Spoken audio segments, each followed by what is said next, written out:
Hi, welcome to the first ever video on Real Talk with Stevie. I'm Stevie. Now, I'm going to be talking about several different things that are going on in the world. I won't talk about politics because I'm not opening that can of worm with people. We can talk about the weather. If you want me to do some research on a certain topic and post the links of the information that I found from credible sites, I don't do mainstream media, anything from there, because I don't watch the news half the time. If I want to look at the news, I'll look up specific information. Now, I want to talk about right now on this first video is the situation that I'm going through with my job. No, my job is not listed on any of my social media. People that know me know where I work. That's it. And I'm not going to say the company's name in this, but I'm going to give you my situation. I'm going to tell you the laws that pertain to that situation. Now, about 8 days ago, I went into work to the temperature temp so they can take our temperature to make sure we can go in there and we're not having any symptoms, no coughing, no sneezing, no nothing like that, even though it's allergy season, which is stupid, but okay, I'm not going to go into that. And I let them know that I've been around my grandbaby who has been sick.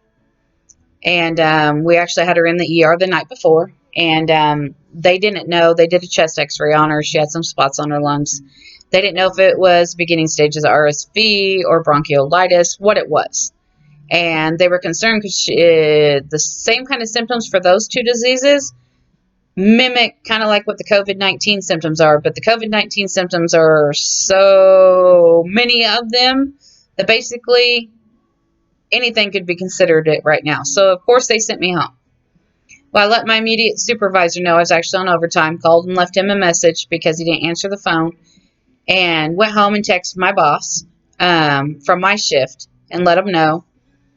And then Friday, so this was on a Wednesday, and then Friday, my boss texted me, "Are you coming into work?" like 2 minutes before I had to be there. And I'm like, "No, I got sent home for 2 weeks." And he's like, "Oh, okay. So you're not coming in?" I'm like, "I can't come in. I was sent home because I'm a risk." So I went home and I told him I'd be going to my doctor this week.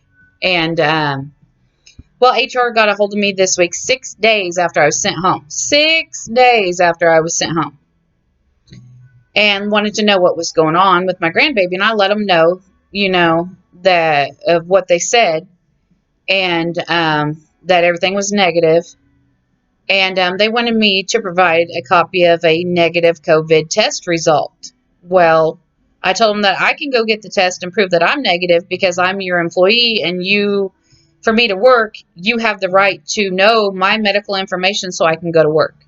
I have no problem giving my protected health information to my employer. That way I can work.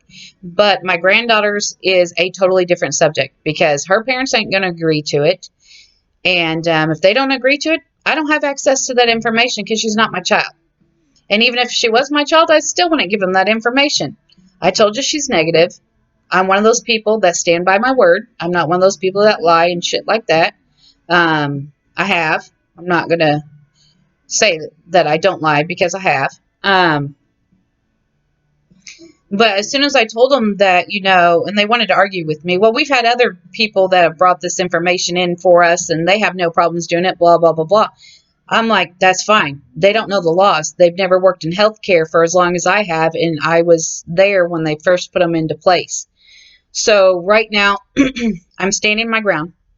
I told them that I will not give them that information. They are not privy to her protected health information, that if they want me to obtain a doctor's note and go to the doctor and get a test, I'd be more than happy to.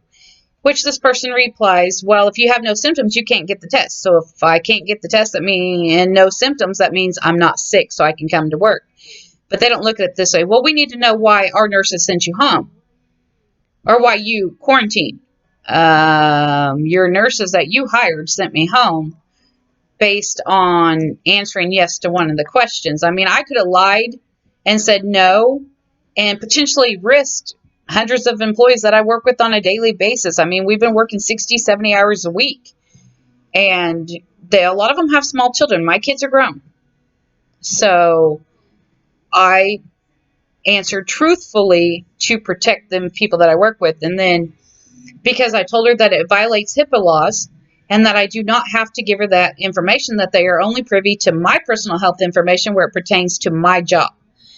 She wanted to argue with me, and then she told me that she would take it under advisement and give me a call back. 26 hours later, they give me a call back, had the committee together to let me know that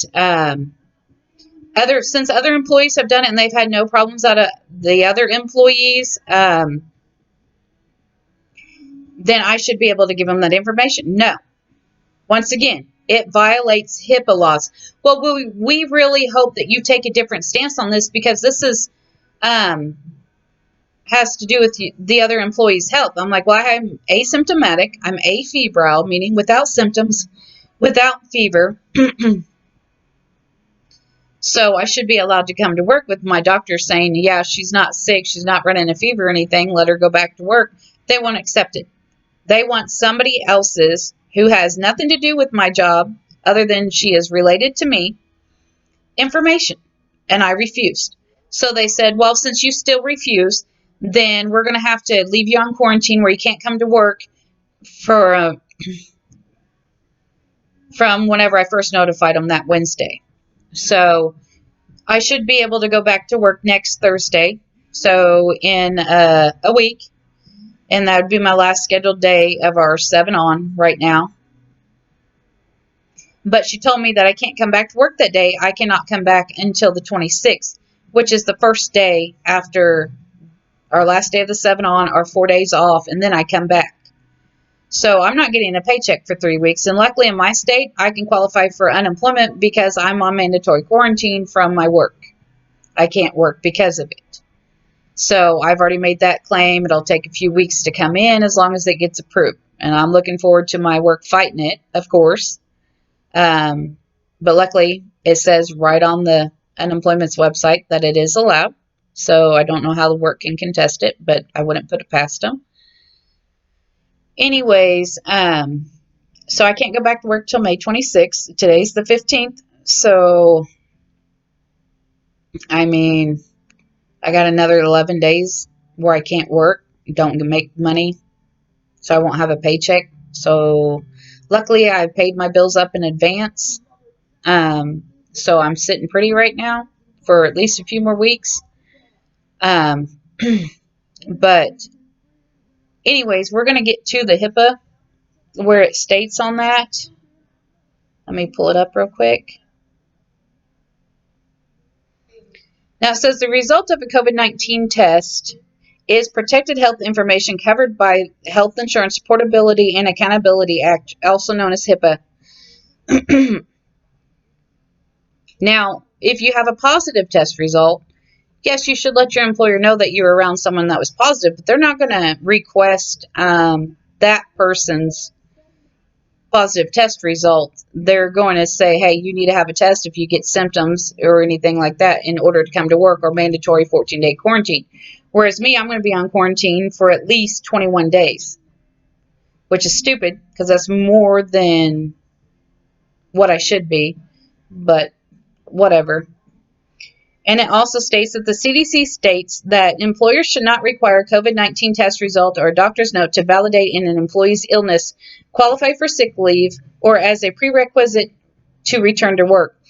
This in part because this requirement would place a high burden on the healthcare system, and the healthcare provider offices and medical facilities may not be able to provide documentation in a timely fashion. Special circumstances may warrant deviation from this advice. However, such as where an employee's situation continues to meet the ADA's direct threat standards at the time they are attempting to return to work, in which case an employer may require a return to work doctor's note. I've offered to get a doctor's note. They refuse. If it's not her specific information, they will not accept it. I've offered, they refuse. So yes, I've actually turned them in because what they're doing is illegal. I mean, there's even a thing that I shared on my personal Facebook page, which I'm not going to go into that. I will create a Facebook page and social media just for this channel if it takes off well. I shared this. It does state, I am exempt from the governor's regulation mandating face mask usage in public. Wearing a face mask poses a health risk to me. Under the ADA and HIPAA, I am not required to disclose my medical conditions to you. So stores that are requiring you to do it before you can spend your money in there, boycott them. Because they cannot legally force you to wear a mask. It says if they're trying to force you and they refuse to let you in the store when that happens, call the Department of Justice ADA Violation Information Line at 1-800-514-0300. Organizations and businesses can be fined up to $75,000 for the first ADA violation and $150,000 for any subsequent violation. And it says, to all government agents, please provide lawful and necessary consideration to aid the bearer in the unimpeded exercise of their constitutionally protected rights.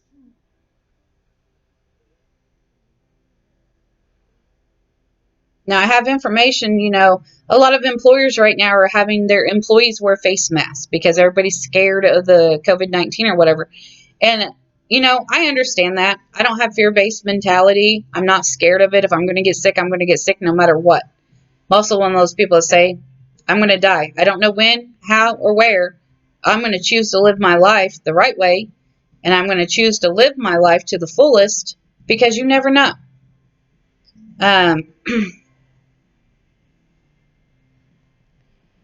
Now, for the face mask, it says the CDC and U.S. Surgeon General state that respirators are not required and are not protective for the general public working in non-healthcare settings, given that employers in non-healthcare settings with no infected employees have no need to require respirators. This means that OSHA's Respiratory Protection Standard 29 CFR 1910.134 does not apply, as respirators are not being used to protect employees. Instead, employees are asking to wear the respirators because they are concerned about a public health issue, and employers do have the right to let them wear it, or they do have the right to say no. Says OSHA does not have a specific standard or regulation that requires employers to take any particular actions with regard to COVID-19. Employers are, however, required to comply with Section 5A1 of the OSH Act, the General Duty Clause, which requires employers to maintain a workplace that is free from recognized hazards. In addition, OSHA's Respiratory Protection Standard requires employers to provide appropriate respirators to control exposure to occupational diseases caused by breathing air contaminated with harmful substances. And it says 29 CFR 1910.134A1. So it's an appendage to the first one that I told you. I know people right now, some of them can't wear them because they have asthma, they have breathing problems, they are claustrophobic, and anything on their face, causes them to have an anxiety attack. It says if the employer requires respirators, including dust masks or N95 masks, then OSHA's standard requires a written respiratory protection program that includes training, fit testing, and other provisions. For example, an employer that requires employees who have been exposed to COVID-19 or who may have been diagnosed with COVID-19 to wear dust masks must have a written respiratory protection program on file. And it's the same reference.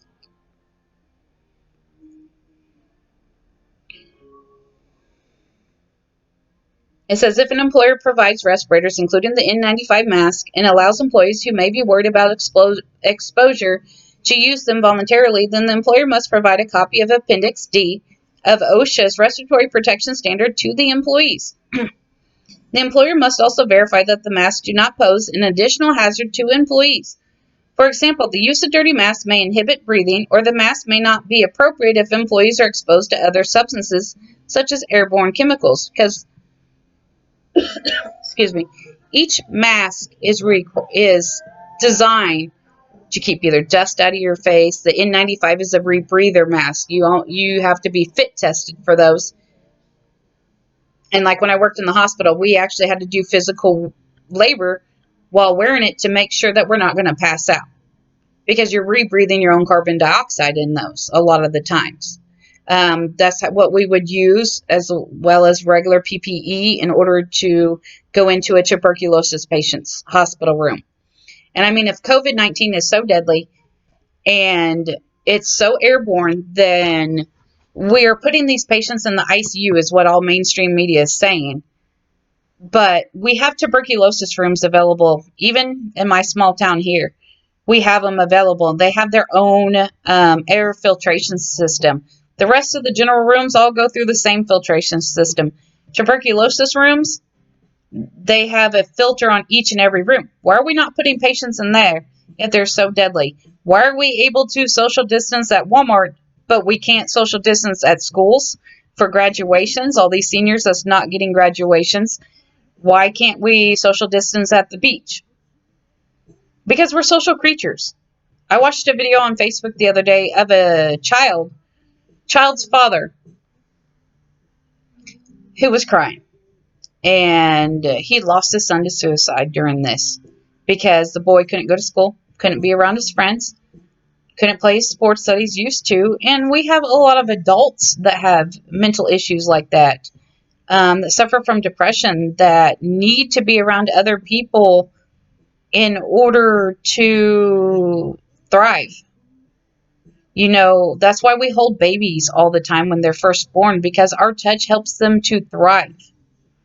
I mean, without our touch, they don't do well.